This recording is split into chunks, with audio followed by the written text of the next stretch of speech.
हाँ, आज देखो इंग्लिश की जो चैप्टर 3 है वो हम लोग करेंगे that is case of noun. तो बहुत ही अच्छे से ये समझ लो, बहुत इम्पोर्टेंट है क्योंकि बेसिक जो हम लोग का ग्रामर है वो समझने के लिए बहुत ही ये हेल्पफुल एक चैप्टर है।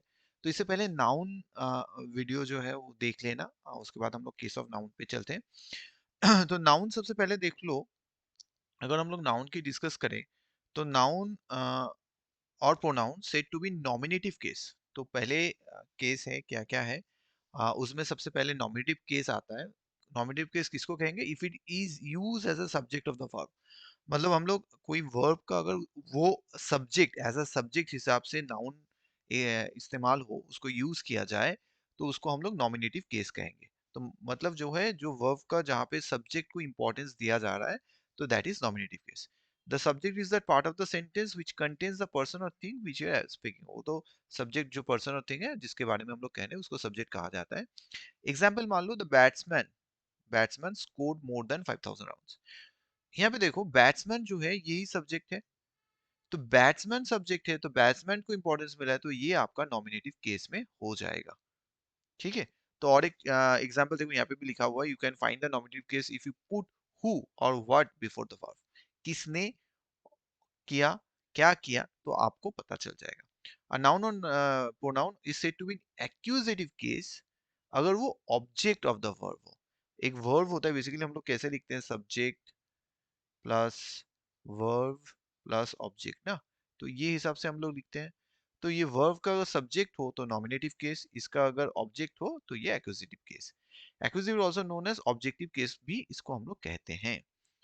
इसको कैसे अब पता चलेगा? इसको तुम क्या करो, पुट होम और व्हाट, ये दो लगा दो। किसके लिए? और what after the subject and the verb. In the above example देखो क्या है, बता रहा है, the cat killed the mouse. The cat killed the mouse, cat ने किसको मारा? माउस को। The field was ploughed by the farmer. ठीक है। तो यहाँ पे देखो, if we ask who killed, verb को पूछेंगे किसने मारा, the answer is cat. So cat is in the nominative case, cat जो है नॉमिनेटिव केस में है। If we ask the cat killed what, किसको मारा, और रिफाइन हुए, what did the cat kill, answer क्या आएगा भैया? माउस। तो ये क्या हो जाएगा? एक्यूजेटिव केस में। ठीक है। तो ये बहुत ही अच्छा एग्जांपल है। एग्जांपल 2 में भी देख लो, if we put what before the verb was plugged, then हम लोग क्या बोलेंगे? The answer is field. So field जो हो जाएगा वो नॉमिनेटिव केस में हो जाएगा। ठीक है।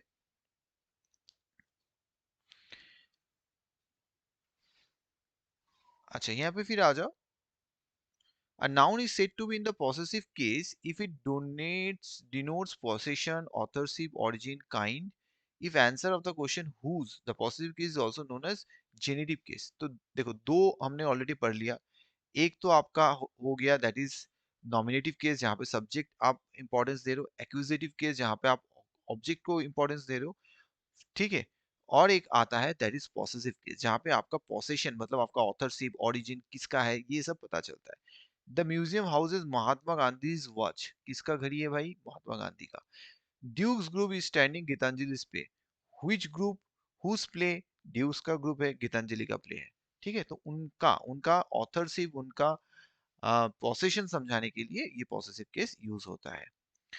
पॉसेसिव केस फॉर्म कैसे होते हैं? By adding to us by adding S to a apostrophe S to a singular noun, जैसे मिनिस्टर, सेंट। ठीक है। उसमें खाली एपोस्ट्रोफी एस लगाते हैं अगर सिंगुलर है तो। बाई एडिंग ओनली एपोस्ट्रोफी लगाते हैं to singular noun when there are too many hissing sounds अगर है। Moses laws. ठीक है। मोसेस बहुत सारा साउंड, हिजिंग साउंड होता है ना, तो उसमें हम सिर्फ एपोस्ट्रोफी लगाते हैं। गुडनेस, नेस, जो हिसिंग, गुडनेस, इसमें फिर एपोस्ट्रोफी एसी लगाते हैं। जस्टिस, तो एपोस्ट्रोफी एसी लगाते हैं। तो ये दो इंपॉर्टेंट है। 3 नंबर देखो, by adding apostrophe to plural nouns ending in S, plural noun सिर्फ एस लगाएंगे। Stewards, pilgrims. ठीक है। तो बाय एडिंग सिर्फ एपोस्ट्रोफी लगा देंगे किसमें? जो प्लूरल नाउन्स होंगे। ऑलरेडी क्यों? देखो ऑलरेडी एस है, तो उसमें सिर्फ एपोस्ट्रोफी, उसके बाद एस लगाना फिर ऑकवर्ड लगता है। ठीक है, अच्छा नहीं लगता। तुम ये देखो ना, पिलग्रिम्स, यहाँ पे फिर एस लगा है, तो यहाँ पे एस से खत्म हो रहा है एस, तो अच्छा नहीं लगता। इंग्लिश में हम लोग यूज नहीं करते। By adding a plural nouns not ending in S. ठीक है। Adding S to plural nouns not ending S, S लगाते हैं जिसमें आपका प्लूरल नाउन है बट एस नहीं होता, जैसे चिल्ड्रंस, वुमेन्स ऐसे लगा देते हैं, सिर्फ एस लगा देंगे। अब देखो ये तो कॉन्सेप्ट हो गया, अब आते हैं बेसिकली रूल की तरफ। तो रूल समझ लो। सबसे पहला रूल क्या है, when a noun consist of several words the positive sign is attached only to the last word.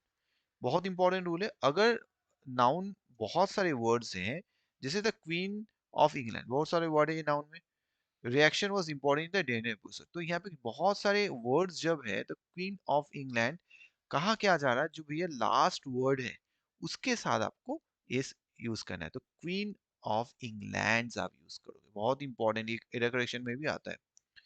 Rule to में देख लो, रूल टू क्या है, when two nouns are in apposition, अगर टू नाउन्स एपोजिशन में है the positive sign is put to the latter only, अगर apposition में है तो लास्ट वाले में ही होता है। नाउन इन एपोजिशन क्या किसे कहते हैं, वो समझ लो। एपोजिशन का मतलब है, मतलब कोई एक नाउन के बारे में अगर आप ब्रीफ हिस्ट्री बता दे रहे हो, उसके ऊपर डिस्क्राइब कर दे रहे हो, ठीक है। जैसे यहाँ पे देखो, I am going to Stephen Hawkins, भैया स्टीफन हॉकिंस कौन है तुमको पता नहीं है, क्या है, the scientist country. Stephen Hawkins कौन है, साइंटिस्ट है, तो हमने क्या किया, साइंटिस्ट लगा के उनके बारे में बता दिया वो कौन है। तो क्या होगा, यहाँ पे अपोजिशन है तो लेटर मतलब लास्ट पार्ट में करना है, तो यहाँ पे क्या बता रहा है, I am going to Stephen Hawkins the scientist country, तो यहाँ पे होगा क्या, I am going to Stephen Hawkins, यहाँ पे एपोस्ट्रोफी नहीं करेंगे, सिर्फ यहाँ पे एपोस्ट्रोफी करेंगे, ठीक है।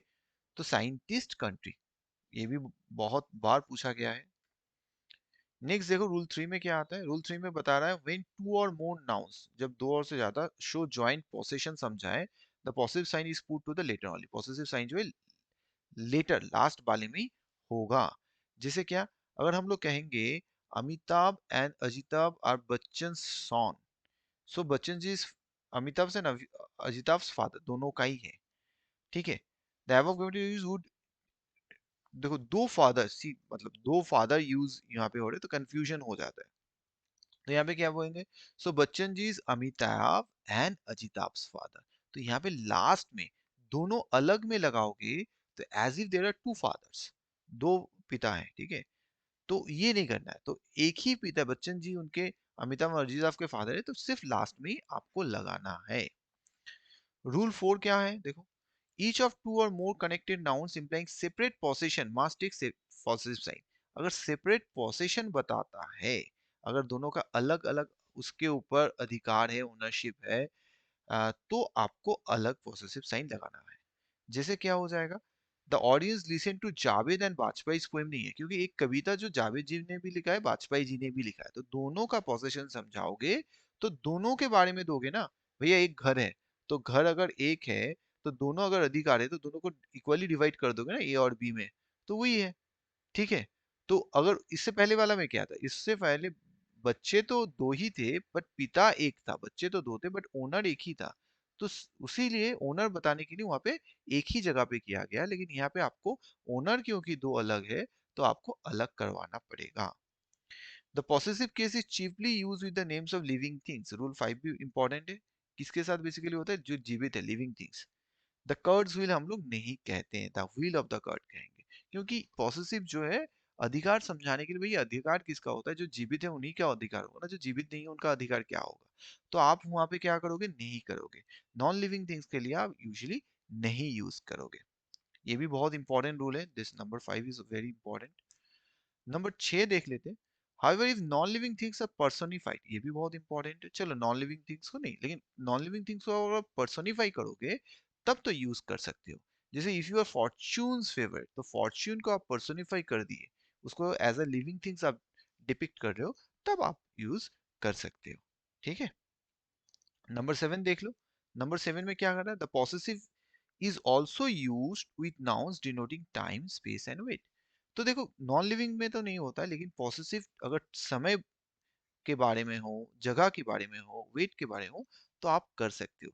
जैसे his house is the throw of a stone from, यहाँ नहीं करोगे, his house is at stone's throw, stone's throw apostrophe use लगा सकते हो, ठीक है। यहाँ पे देखो the correct expression stone's throw, though the stone is non living thing the possessive is use because the phrase denote distance समझा रहा है। डिस्टेंस समझा रहा है उसीलिए। The phrase means the place is not near but if you throw a stone from here it will reach there. तो ये आपका जो है स्पेस, मतलब आप अगर टाइम, जगह, डिस्टेंस और वेट करोगे तो आप यूज कर सकते हो। रूल 8 देख लो क्या है। There are some possessive phrases which are in use though they do not fit the above rules. ऐसे भी यूज होते हैं, रूल नहीं होते, जैसे एट हिज फिंगर्स एंड्स, ये आ, मतलब एक्स्ट्रा होता है जहाँ पे रूल्स नहीं लगता है, तब भी ये यूज कर सकते हैं। एट हिज वीट सेंस हम लोग करते हैं। A boat screw for mercy sake to his heart's content, तो ये भी यूज होता है। ये कुछ एग्जाम्पल याद रख लेना, क्योंकि एक्सेप्शनल से जो रूल्स के बाहरी होते हैं, तो ये इसमें भी यूज होता है। नेक्स्ट होता है वोकेटिव केस। देखो वोकेटिव केस कैसे होता है, बेसिकली जो is a noun use for the sake of address और nominative of address. Raj you must do, ये वोकेटिव मतलब आप कुछ उसको कमेंट कर रहे हो, राज ये कर लो। आर यू कमिंग, तुम क्या आ रहे हो। डोंट मेक सच अ फूल, मतलब रिक्वेस्ट करना, ऑर्डर करना, कमेंट करना, तो उसके लिए वोकेटिव। विश करना किसी के बारे में, तो ये सब हम लोग जो है वोकेटिव केस में यूज करते हैं। तो ये चार केस है, बहुत ही डिटेल में समझाया गया है। वीडियो को अच्छी तरह से देख लेना, तो तुम्हें सब टोटल क्लियर हो जाएगा। चलो, thank you for watching, bye bye.